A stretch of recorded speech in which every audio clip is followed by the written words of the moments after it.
కొన్ని సందర్భాల్లో కొన్ని పనులు చేసినప్పుడు కానీ, ఏదన్నా వాసనలు చూసినప్పుడు కానీ, ఏదన్నా తిన్నప్పుడు కానీ తలనొప్పి అనేది వస్తూ ఉంటుంది.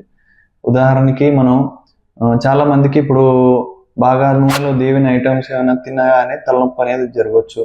అలాగే చాలామంది మీరు చూసుంటారు. మీరు పెట్రోల్ బంక్‌కి వెళ్ళగానే పెట్రోల్ స్మెల్ రాగానే వాళ్ళకి తలనొప్పి అనేది వస్తూ ఉంటుంది.